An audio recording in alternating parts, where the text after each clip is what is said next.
दिल्ली में यमुना ने 45 साल का रिकॉर्ड तोड़ दिया है।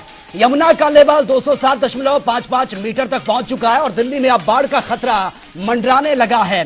तो दिल्ली की तस्वीरें आप देखिए, वाटर लॉगिंग सबसे बड़ी समस्या दिल्ली में बनी हुई है और खुद अब मुख्यमंत्री अरविंद केजरीवाल ने बाकायदा केंद्र से मदद मांगी है। गृह मंत्री को बाकायदा पत्र लिखा है। अरविंद केजरीवाल ने हथिनी कुंड से कम पानी छोड़ा जाए, ये उन्होंने कहा है, ताकि यमुना का जलस्तर और ना बढ़े। और उन्होंने ये भी कहा है कि दिल्ली में G20 शिखर सम्मेलन होना है और इसको लेकर अगर यहां पर बाढ़ जैसी स्थिति रही तो अच्छा संदेश नहीं जाएगा। तो इस वक्त दिल्ली के हालात बद से बदतर बने हुए हैं। हालांकि अरविंद केजरीवाल दिल्ली में झील बनाने की बात कर रहे थे, लेकिन बरसात ने ऑटोमेटिकली झील वहां पर बना दी है। आप दिल्ली की कहीं की भी तस्वीर आप देख लीजिए, आपको सड़कों पर लबालब पानी भरा हुआ नजर आएगा। अंडरपास तालाब में तब्दील हो चुके हैं, लोगों को परेशानी का सामना करना पड़ रहा है। अब बाढ़ का खतरा दिल्ली में बना हुआ है, जिसको लेकर अरविंद केजरीवाल ने बाकायदा गृह मंत्री को पत्र तक लिख दिया है। उन्होंने कहा कि हथिनीकुंड बैराज से कम पानी छोड़ा जाए, क्योंकि G20 शिखर सम्मेलन दिल्ली में होना है। अगर बाढ़ के हालात यहां पर उत्पन्न होते हैं तो अच्छा संदेश नहीं जाएगा। हालांकि अब तैयारियों को लेकर भी सवाल उठ रहे हैं। सवाल यह भी है कि क्यों बरसात से पहले तैयारियां अच्छी तरीके से क्यों नहीं की जाती, क्यों हर बार वाटर लॉगिंग की समस्या दिल्ली में देखने को मिलती है।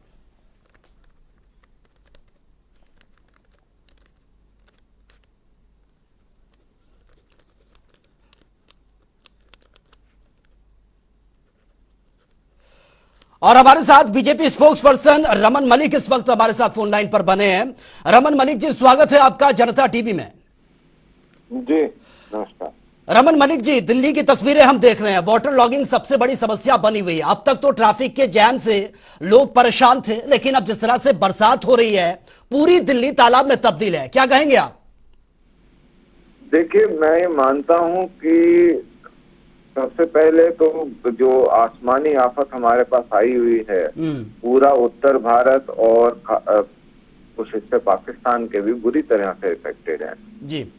हिमाचल, उत्तराखंड, हरियाणा, पंजाब, ये सब पूरी तरीके से पानी की चपेट में है और बहुत ही ज्यादा इसमें मुश्किल को देखा जाए तो बहुत ही ज्यादा मुश्किल है इसमें सभी के लिए जी। लेकिन हरियाणा के लिए आप ये देखिए कि हरियाणा हर तरीके के ट्रैफिक का फनल है दिल्ली के लिए, चाहे वो सड़क का ट्रैफिक हो या वो पानी का ट्रैफिक हो। अब आप देखें कि जिस तरीके से हथिनीकुंड बैराज है, उसके अंदर पानी जो है वो खतरे के स्तर से कितना ऊपर है। और अंबाला है, यमुनानगर है, करनाल तक जगहों में वहां पे बाढ़ की स्थिति है, वहां पे पानी भरा हुआ है। अब उस ऐसे में हम कहां से पानी को रोक लें? मतलब अगर या तो ये हो ना कि हमारे पास कोई जादू की छड़ी हो जिसमें हथिनीकुंड बैराज का दीवार हम एकदम और ऊंची कर दें आसपास। जी ठीक है। रमन मलिक जी, आपके पास मैं आऊंगा। इमरान लतीफ भी हमारे साथ बने हुए हैं, आम आदमी पार्टी के प्रवक्ता हैं। इमरान लतीफ जी, सबसे पहले स्वागत है आपका जनता टीवी में। बहुत बहुत धन्यवाद। इमरान जी, दिल्ली में वाटर लॉगिंग सबसे बड़ी समस्या बनी हुई है। अब तो बाकायदा अरविंद केजरीवाल ने यह मान लिया है कि बाढ़ का खतरा दिल्ली में बना हुआ है, बाकायदा पत्र उन्होंने लिख दिया है। लेकिन ये रिस्पॉन्सिबिलिटी, अकाउंटेबिलिटी किसकी बनती है कि जब जब बाढ़ के हालात होते हैं तो ये थोप दिया जाता है कि भैया वहां से पानी कम छोड़िए, दिल्ली डूब रही है, उससे पहले तैयारियां नहीं होती? देखिए सचिन जी, जो इस तरह के हालात जो दिल्ली में इस बार बने हैं जी, ऐसे हालात 1978 में आखिरी बार बने थे। और जो water commission, central water commission है, उसकी रिपोर्ट जो अभी दिल्ली सरकार को मिली है, उसके मुताबिक यमुना का जो जलस्तर है वो रिकॉर्ड स्तर से ऊपर है। ठीक है। और अभी और बढ़ने की आशंका, अगर हथिनीकुंड बांध से अगर पानी छोड़ा जाता है तो वह जलस्तर और बढ़ेगा और वो निश्चित रूप से दिल्ली के लिए मुसीबत बनेगा। तो ऐसे में निश्चित रूप से ये एक तरह से ये दैवीय आपदा है, ये प्राकृतिक आपदा है और इससे निपटने की जिम्मेदारी सबकी है। सबको मिलजुल कर इसका सामना करना नहीं पड़ेगा। इमरान जी, सवाल मेरा यही है सर कि प्राकृतिक आपदा पर किसी का बस नहीं है, लेकिन अगर पहले से बेहतर इंतजाम हो तो बहुत हद तक नुकसान को कम किया जा सकता है, क्योंकि ये कहना और जमीनी स्तर पर काम करना, इसमें फर्क होता है। देखिए सचिन जी, जमीनी स्तर पे जहां तक काम की बात है, आम आदमी पार्टी की सरकार की तरफ से व्यापक तैयारियां की गई थी। और जो इधर 2-3 दिन के अंदर जो बारिश हुई थी, जो परसों जो बारिश हुई है दिल्ली के अंदर, वो 20% बारिश पूरे मानसून का एक ही दिन हो गई। तो निश्चित रूप से उतनी बड़ी तैयारी नहीं थी और उतनी बड़ी आशंका भी किसी को नहीं थी कि 20% बारिश एक ही दिन में हो जाएगी। तो अब जो हालात बने, और पिछले 3 दिन से दिल्ली के अंदर बारिश नहीं हुई है, तो काफी हद तक हालात को काबू में किया गया है। लेकिन अगर यमुना का जलस्तर बढ़ता है तो दिल्ली में बाढ़ जैसे हालात बनेंगे। उसी लिए माननीय गृह मंत्री जी से ये अपील की जा रही है कि इसको संज्ञान में लेते हुए और उचित कार्रवाई करें। ठीक है रमन मलिक जी, जिस तरह से दिल्ली के हालात बने हुए हैं, आम आदमी पार्टी हर बार ये वादे करती है कि भाई जमीनी स्तर पर हम काम कर रहे हैं। क्या आपको लगता है कि अगर जो वाटर लॉगिंग की समस्या इस वक्त एक सबसे बड़ी चैलेंज बनकर ये बड़ी सामने खड़ी है, आपको लगता है कि अगर वक्त रहते सफाई होती, जो नालियां चौक हो रखी हैं उनको खोला जाता तो आज ये स्थितियां नहीं होती?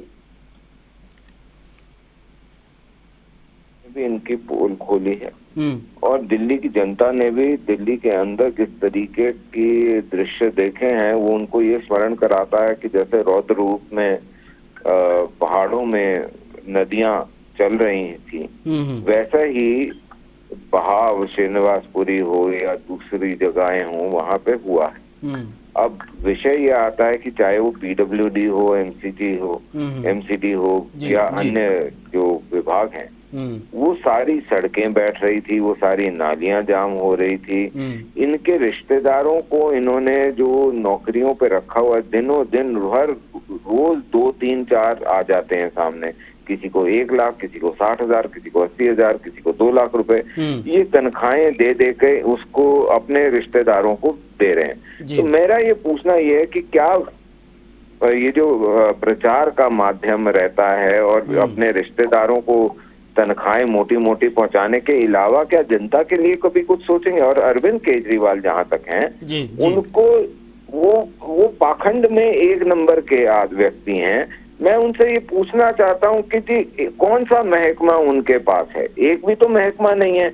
और उसके अलावा सिर्फ ये बताएं कि जी इन्होंने आज तक ये आपदा प्रबंधन के लिए करा क्या? पंजाब में जो हालत है पानी की, वहां पे आपने केंद्र से एनडीआरएफ भी बुलाई, आपने केंद्र से आर्मी की हेल्प भी मांगी, बिल्कुल मांगनी चाहिए, केंद्र आपका है और आप केंद्र के हैं।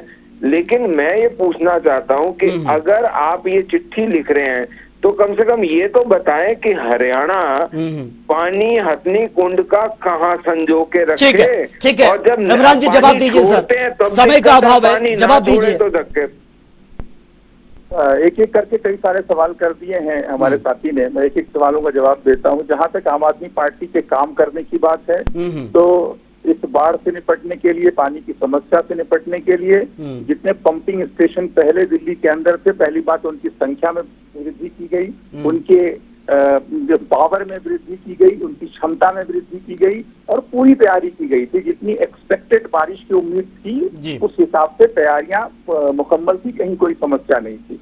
दूसरी बात, आज इस तरीके से ये प्रवचन दे रहे हैं, इस समय तो राजनीति करने का बिल्कुल नहीं है, लेकिन जिस समय ये पंजाब का जिक्र कर रहे हैं, जिस समय ये दिल्ली का जिक्र कर रहे हैं, आम आदमी पार्टी सरकार का एक एक नुमाइंदा आज उसी सड़क पर मौजूद है और समस्या से निपटने के लिए हर संभव प्रयास कर रहे हैं। नहीं, लेकिन इमरान जी सवाल यह है ना कि जब जब दिल्ली पर कोई मुसीबत आती है, फिर चाहे डेंगू का प्रकोप बढ़े, मलेरिया में की संख्या, मरीजों की संख्या ज्यादा बढ़ती है, कोरोना पैंडेमिक को हम ले लें, उस वक्त जब जब ऐसी कोई समस्या दिल्ली पर आई, अरविंद केजरीवाल सरेंडर कर जाते हैं।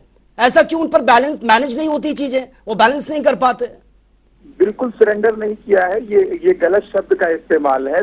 अगर केंद्र से कोई मदद मांगी जा रही है, केंद्र से कोई सहायता मांगी जा रही है, तो ये दिल्ली कोई हिंदुस्तान से बाहर का इलाका नहीं है। डेंगू पर पूरी तरीके से आखिर काबू पाया कि नहीं पाया गया? दिल्ली की आम आदमी पार्टी की सरकार ने ही काबू पाया है। मलेरिया के केसेस में कितनी कमी आई है? तो जो जो समस्याएं दिल्ली के अंदर रही हैं उनको हमने स्वीकार किया और उनका मुकाबला किया और काम करके दिखाया है। लेकिन मैं पूछ रहा हूं कि आज बाढ़ की समस्या है, दिल्ली की सम्मानित जनता ने 7 के 7 सांसद भारतीय जनता पार्टी को दिए थे, लेकिन वो 7 सांसद आज लापता है।